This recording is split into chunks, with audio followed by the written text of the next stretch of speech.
अब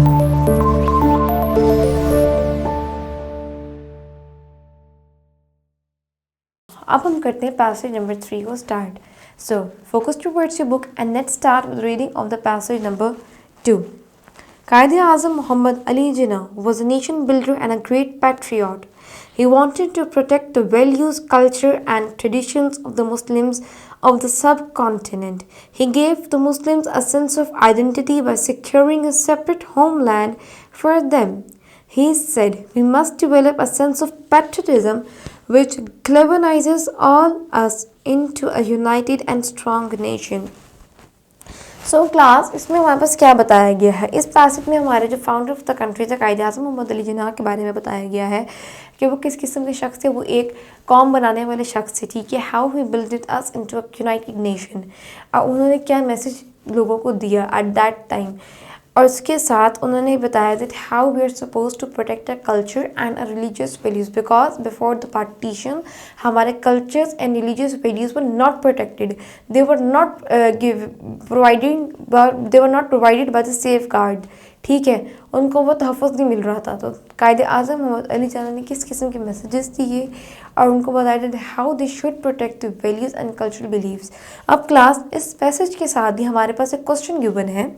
हम उस गिवन क्वेश्चन को रीड आउट करते हैं. Firstly, why did Quaid-e-Azam Mohammad Ali Jinnah want to secure a separate homeland for the Muslims of the सब continent.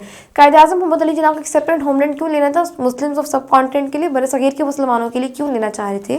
So the answer is Quaid-e-Azam Mohammad Ali Jinnah wanted to protect the values, culture and tradition of the Muslims of the subcontinent.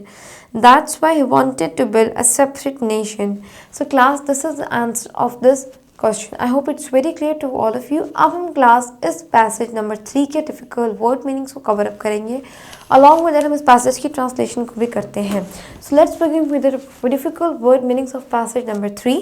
Okay class, अब आप लोग जैसे देख सकते हो मैंने passage number 2 के जितने भी डिफिकल्ट वर्ड्स थे या वर्ड मेंशन अप कर दिए हैं. वन बाय वन हम एक एक वर्ड को डिस्कस करते हैं along with its synonym and it's meaning in Urdu. So let's begin with the first word that is culture. अब क्लास कल्चर क्या होता है. हम यूज़ करते हैं वर्ड को अपने डिफरेंट लाइफ टाइम के अंदर, लाइफ उस डे में कि कल्चर है, it is a very beautiful culture, Punjabi is a beautiful culture, Sindh is a beautiful culture. अब हम कल्चर जो हम वर्ड यूज़ कर रहे हैं, कल्चर का सिनोनिम क्या होता है, उसका मायने क्या होता है. तो कल्चर का क्लास हमारे पास मतलब होता है सकाफत होना. तो what is the meaning of culture, सकाफत. मगर इसका सिनोनिम क्लास हमारे पास क्या होता है, सिविलाइजेशन. सो कल्चर का क्लास हमारे पास सिनोनिम क्या हो जाएगा, civilization. The way we use this culture in our daily life, that this is a very beautiful culture, I'm inspired the cultural activities, हम उसकी जगह civilization में यूज़ कर सकते हैं. नेक्स्ट हम इसकी मीनिंग को देखते हैं. इसका मायने क्या होता है क्लास उर्दू में, हम इसको कहते हैं सकाफत. Now moving towards the next word that is subcontinent. Subcontinent क्या होता है. सब कॉन्टिनेंट आपको पता होगा जब हम आज़ादी से पहले दैट वी वर कंबाइंड सब कॉन्टिनेंट. सब कॉन्टिनेंट को क्लास हम लोग उर्दू में कहते हैं बड़े सगीर. ठीक है. Subcontinent is basically a region or any type of area. So its synonym will be region. और हम लोग इसको उर्दू में क्या कहेंगे, बड़े सगीर. Now next word is securing. Securing का मायने क्या होता है. सिक्योर का होता है, सिक्योरिंग वर्ड निकला सिक्योर से. ठीक है. किसी चीज़ को सिक्योर फील कराना, प्रोटेक्टेड फील कराना. So class the synonym of securing will be obtaining. Securing जैसे मैंने आपको बताया था वर्ड सिक्योर सा निकला है. So it means to secure something. I will secure this thing, यानी I will obtain this thing. So secure का हमारे पास सिक्योरिंग का सिनोनिम क्या आ गया, obtaining. So let's move toward its meaning. हासिल करना इसका मायने होता है उर्दू में. अब हम आते हैं हमारे फोर्थ वर्ड पे जो किसका वर्ड है, ग्लेवेनाइसिस. ग्लेवेनाइसिस क्लास क्या होता है. ग्लेवेनाइज मतलब किसी चीज़ को स्टिमुलेट करना, टू इंटीग्रेट करना, to ignite something. So the synonym of the galvanize means stimulate. Stimulate something, to start something. तो उसका उर्दू में मायने क्या होगा, तहरीक देना. तहरीक देना इसका उर्दू में मायने होता है. Next word is homeland. Homeland क्या होता है? अपनी सरजमीन। इसका सिनोनिम क्या होगा? मदरलैंड। सो इसका सिनोनिम क्या है क्लास? मदरलैंड। उसको हम उर्दू में कहते हैं मादरे वतन। मादरे वतन इसका उर्दू में मायने होता है। Now second last word is United. United word निकला से यूनाइट से, ठीक है, इकट्ठा करना, साथ रहना। सो यूनाइटेड का सिनोनिम क्लास क्या होगा? यूनिफाइड, जिसको हम लोग उर्दू में कहते हैं मुत्तहिद।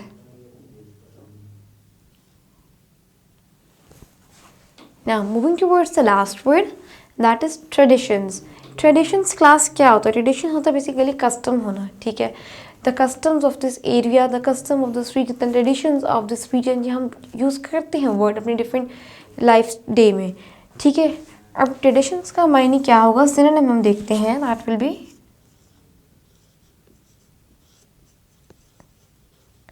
कस्टम, और जिसको हम लोग उर्दू में क्या कहते हैं class? रवायात।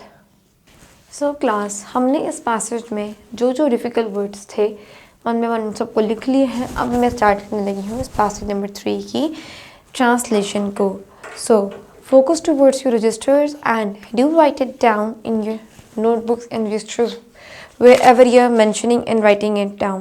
So let's start with the translation of this passage. Quaid-e-Azam Mohammad Ali Jinnah कौम के मामार और एक अजीम मुहिब्बुल वतन थे। वो बरे-सग़ीर के मुसलमानों के इक़्तिदार, सकाफ़त और रवायात की हिफाजत करना चाहते थे।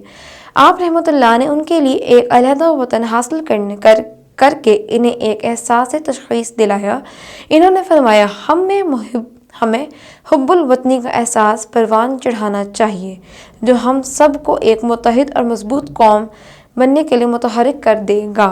सो क्लास इसके साथ हमारा पैसेज नंबर 3 भी कंप्लीट होता है। Now let's move toward the passage number 4। So let's start with reading of the passage number 4। So move towards your book page number 19। Now focus towards your book. I will be reading the passage number 4. The spirit of patriotism makes us stay alert in case of foreign invasion. In the history of Pakistan, there are many instances when people laid down their lives for the defense of the country. In the wars of 1965, 1971 and Kargil War in 1999, many brave soldiers laid their lives in an attempt to protect the homeland. Naik Saif Ali Jua Shaheed awarded Hilal Kashmir an equivalent to Nishan Haider. Captain Muhammad Sarwar Shaheed, Major Tufail Muhammad Shaheed, Major Raja Aziz Bhatti Shaheed, Pilot Officer Rashid Minhas Shaheed, Major Shabbir Sharif Shaheed, Sarwar Muhammad Hussain Shaheed, Major Muhammad Akram Shaheed, Lance Naik Muhammad महफूज शहीद, हवलदार लालक जान शहीद, captain colonel शेर खान शहीद, all embraced martyrdom while fighting bravely for their motherland. All of them were awarded Nishan-e-Haider, the highest military award given to the great patriots who laid down their lives for the country. So class इस passage में basically बताया जा रहा है कि एक spirit of patriotism होने से क्या क्या इंसान नहीं कर सकता। अलॉन्ग विद दैट हमारे कुछ फीमेल्स पर्सनालिटीज़ जो लोग शहीद हो चुके हैं, कुछ पैट्रियट्स के नेम मेंशन किए गए हैं, that how beautifully they fought for the country and the freedom of the country and the values of the country. और उन लोगों को जिस तमगा इम्तियाज़ से नवाजा गया है, that is Nishan-e-Haider. It is the highest ranked award that is given to them. अब क्लास इस पैसेज नंबर 4 के साथ हमें एक छोटा सा क्वेश्चन दिया गया है एक बॉक्स के अंदर। हम उस क्वेश्चन को पढ़ते हैं। Which words have been mentioned in the text where soldiers laid down their lives for Pakistan? इस क्वेश्चन में बताना हमने बेसिकली है कि कौन कौन सी वर्ड्स मेंशन की गई हैं जिसमें जो सोल्जर्स थे पाकिस्तानी के उन्होंने अपनी जानें कुर्बान की हैं। So the wars that are mentioned over here in the wars of 1965, in the war of 1971 and the Kargil war 1999, many brave soldiers laid their lives. अब क्लास हम इस पैसेज के करते हैं कुछ डिफ़िकल्ट वर्ड मीनिंग्स को, उसके बाद हम करेंगे इस पैसेज नंबर की 4 की ट्रांसलेशन को भी। सो let's begin with the difficult word meanings of the passage number 4। Okay class, अब हम लोग वर्कअप करने लगे हैं कुछ डिफ़िकल्ट वर्ड मीनिंग्स पे जो हमारे इस पैसेज में हमें गिवन थे। सो let's begin with the difficult word meanings. पहला वर्ड हमारे पास क्लास क्या है? स्पिरिट। स्पिरिट क्या होता है? स्पिरिट मतलब किसी चीज़ को लेके एक अलग किस्म का जोश होना, एक एक्साइटमेंट होना, एक कॉन्फिडेंस होना to do something. So spirit का सिनोनिम क्या होगा हमारे पास? एंथुजियाज्म। एंथुजियाज्म, इसको हम लोग उर्दू में क्या कहते हैं क्लास? इसको उर्दू में कहा जाता है जज्बा। Now moving towards the next word, that is alert. Alert का मतलब क्या होता है? अटेंटिवनेस होना, अटेंटिव होना टुवर्ड्स समथिंग। सो इसका सिनोनिम क्या होगा? अटेंटिव। और हम अटेंटिव को उर्दू में क्लास क्या कहते हैं? चौकस। Now moving towards the next word, that is instances. Instances means for instance, for example, मिसाल के तौर पर। So instances का synonym क्या होगा? Example। इसको हम लोग उर्दू में कहते हैं मिसाल। Now the fourth word is foreign. So class foreign का मतलब क्या होता है? foreign होना यानी गैर मुल्की होना, something somebody who is out of country, या कोई चीज़ बाहर की होनी, तो फॉरेन होता है गैर मुल्की। इसका सिनोनिम क्या होगा क्लास हमारे पास? देखिएगा, अलाइन। और उर्दू में हम कहते हैं इसको गैर मुल्की। Now next word is invasion. Invasion क्या होता है? इन्वेजन होना किसी चीज़ का अटैक होना, किसी चीज़ का हमला होना। फॉर एग्जांपल हमें क्या, जब कोविड आया था, कोविड आउटब्रेक होता, so it was like invasion, invade होना, एक इन्वेड हो गया virus. Invasion of covid is spreading each and everywhere. Attack होना कोविड-19 का, यानी इन्वेजन का सिनोनिम क्या होता है? अटैक, हमला होना किसी चीज़ का। Now next word is attempt. ठीक है, अटेम्प्ट क्या होता है क्लास? किसी चीज़ को अटेम्प्ट करना, किसी चीज़ को करना। ठीक है, to do something. So attempt का सिनोनिम हमारे पास क्या होगा? एफर्ट। उर्दू में इसको कहते हैं कोशिश। Now next word is embraced. So what is embraced class? Embraced हमारे पास होना किसी चीज़ को वेलकम करना, किसी चीज़ को कबूल करना। I am embracing you, that mean I am welcoming you. So embrace मतलब टू वेलकम समथिंग।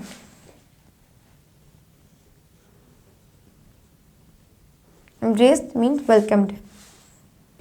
उर्दू में से कहते हैं कबूल करना। Next word second last is martyrdom. Martyrdom class क्या होता है? Martyrdom means to getting killed, यानी मर जाना, गेटिंग किल्ड। और इसको हम लोग, इसका जो उर्दू में मायने होता है, इसका मतलब होता है शहादत।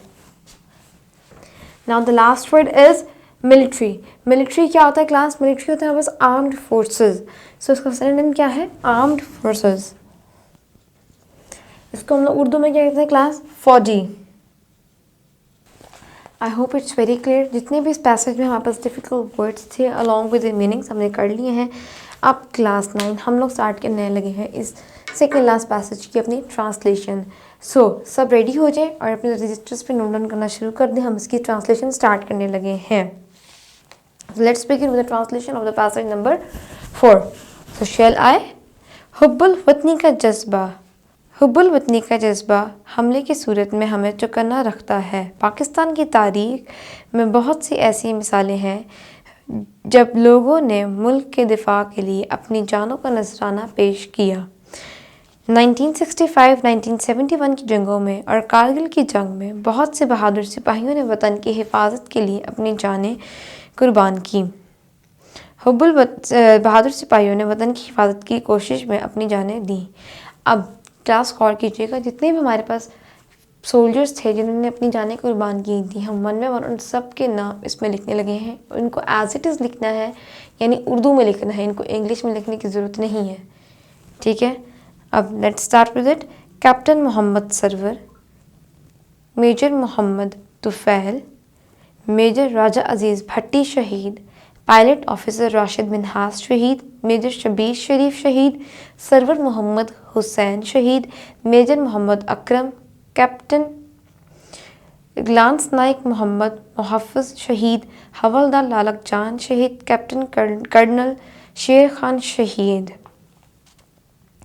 इन सब ने अपने वतन के लिए बहादुरी से लड़ते हुए जाम शहादत नोश किया। इन सब को निशान हैदर से नवाजा गया, जो सबसे बड़ा फ़ौजी एजाज़ है, और मुल्क के लिए अपनी जानों का नजराना पेश करने वालों के लिए अज़ीम मुहब्बिल वतनों को दिया जाता है। So I hope it's very clear. इस पैसेज में हमारे पास कुछ हमारे पेट्रियाटिक सोल्जर्स के बारे में बताया गया था, उनकी शहादत के बारे में बताया गया था। हाउ डिड गॉड मेट्रेड एंड ऑल दैट, उनके नेम मेंशन किए हमने. So I hope it's very clear to all of you. Class अब हम स्टार्ट करने लगे इस लास्ट पैसेज की रीडिंग को. सो let's move towards your book class 9. अब हम स्टार्ट करने लगे पैसेज नंबर 5 की रीडिंग को.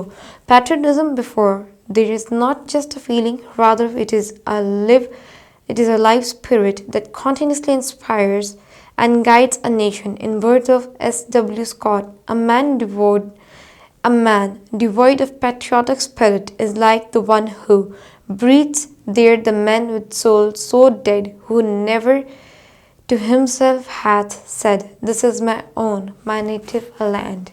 So let's begin with the difficult word meanings of this passage. So shall we?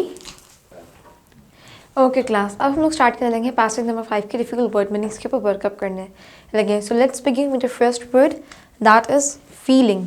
Feeling का मतलब क्या होता है क्लास? फीलिंग का मतलब किसी चीज़ को फील करना, किसी चीज़ का एहसास होना. So synonym of feeling will be emotion, और इसको हम लोग उर्दू में क्या कहते हैं क्लास? एहसास. Now let's move towards the next word, that is spirit. अभी हमने पहले भी प्रीवियसली स्पिरिट को पढ़ा था, अब हम स्पिरिट को दोबारा देखते हैं. इसका सिनोनिम क्या है?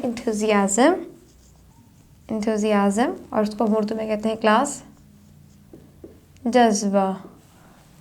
Now the third word over here is continuously, यानी लगातार, कॉन्स्टेंटली. इसका सिनोनिम क्या होगा हमारे पास? कॉन्स्टेंटली.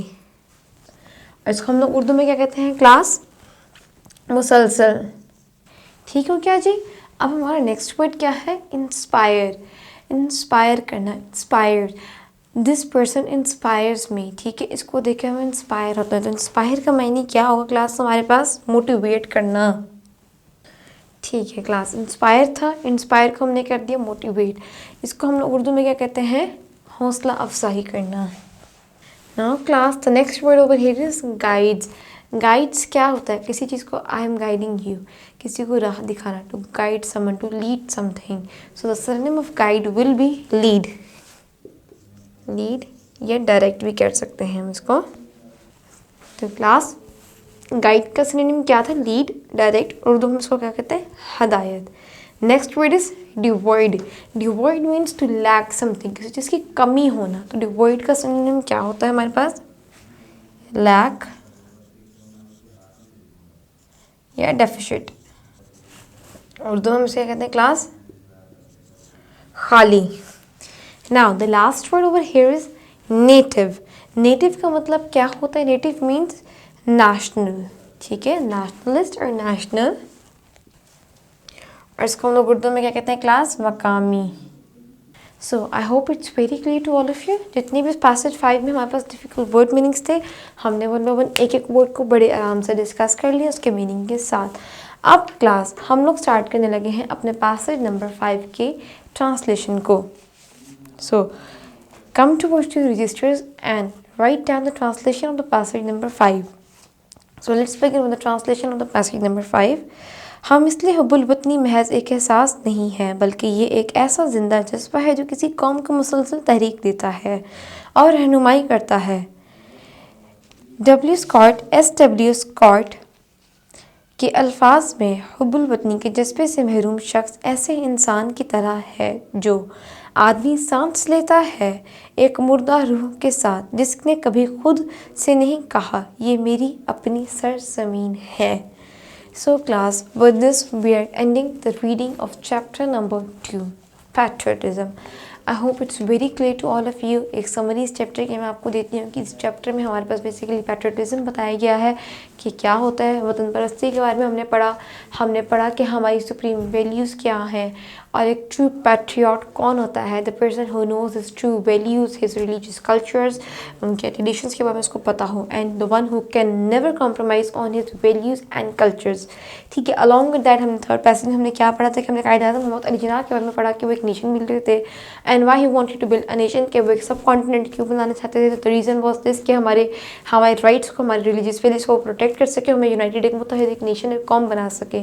हमारे पास हमारे फोर्थ पैसेज में हमने क्या पढ़ा कि हमने पढ़ा इन्वेजन और सोवरेनिटी के बारे में कि किस इन्वेजन क्या हुई थी, कि किन लोगों ने हमारे मुल्क पे, हमारी सरजमीन पे हमला किए थे जब गैर मुल्कियों ने हमारी सरजमीन के ऊपर हमला किया था, हमारे दुश्मनों ने, तो हमारे अजीम सोल्जर्स के हवाले से हमने पढ़ा कि उन्होंने किस तरह से जाम शहादत नोश फरमाई और जंग के लिए, और किस तरह से बखूबी से उन्होंने जंगें लड़ी और जिस तरह से वो शहीद हुए। अलॉन्ग विद दैट हमने पढ़ा कि उनको निशान हैदर से नवाजा गया, जो कि अजीम तमगा इम्तियाज़ होता है और एक हुब्बुल वतन इंसान को दिया जाता है, and is highest ranked award in our country. Along with that हमने लास्ट पैसेज में पढ़ा कि एस.डब्ल्यू. स्कॉट की कुछ वर्ड्स के हमें बताया गया कि अ टाइप ऑफ अ पर्सन एक ऐसा शख्स जो कि सांस देता है मगर उसको ये नहीं पता, एक शख्स the one who live in the country but the one who is not having the guts, who is having zero guts to say कि मेरी कौम अपने कंट्री के लिए स्टैंड अप ले सके और स्टैंड कर सके, कौम परस्ती दिखा सके, वो एक मुर्दा है। He is a type of a person, is a dead person with no soul in his body.